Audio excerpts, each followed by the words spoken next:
Bonsoir. Après des mois de pression, le Musée canadien des droits de la personne cède finalement et retire une référence à cette leader birmane en raison de l'inaction de la chef du gouvernement face aux violences de l'armée du Myanmar envers la minorité musulmane Rohingya.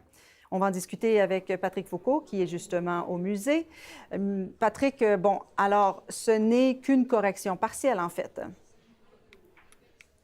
Exactement, parce qu'il faut savoir qu'il y a deux références à Aung San Suu Kyi ici au Musée canadien des droits de la personne. Une première, lorsqu'on entre dans le musée, on voit cette longue ligne du temps où on présente différents personnages qui, au fil des années, donc, ont une influence positive sur les droits de la personne. Aung San Suu Kyi en fait partie. On dirait qu'elle a remporté le prix Nobel de la paix en 1991 pour sa lutte non violente pour la démocratie. C'est cette référence-là qui va donc être retirée au cours des prochaines semaines. Il y a une autre exposition, celle-ci, où on présente les 6 personnes qui ont obtenu une citoyenneté canadienne de façon honorifique. On voit entre autres Nelson Mandela, le Dalai Lama. Vous voyez, on illumine leurs photos.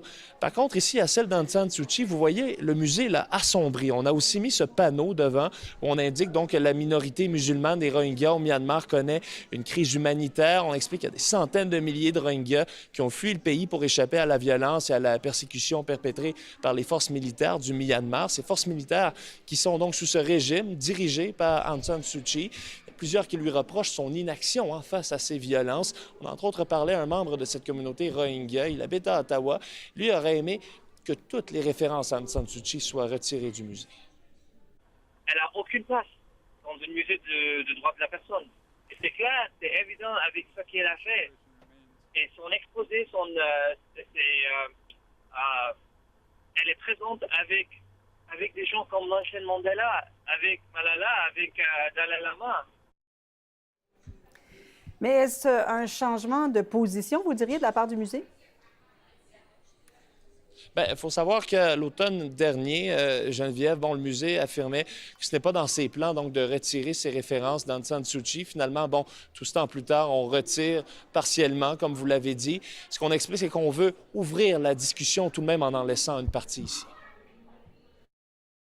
On a pris la décision d'inclure de continuer de l'inclure dans l'exposition pour que nos visiteurs ne perdent pas cette idée d'histoire, mais qu'ils comprennent que cette histoire a changé et qu'il y a d'autres niveaux à explorer aujourd'hui. En terminant, Geneviève, le musée discute avec différents membres de la communauté Rohingya pour pouvoir présenter différents projets en lien avec la situation au Myanmar, les présenter ici au musée. On pourra voir ça au cours des prochains mois. Très bien, merci beaucoup. À bientôt.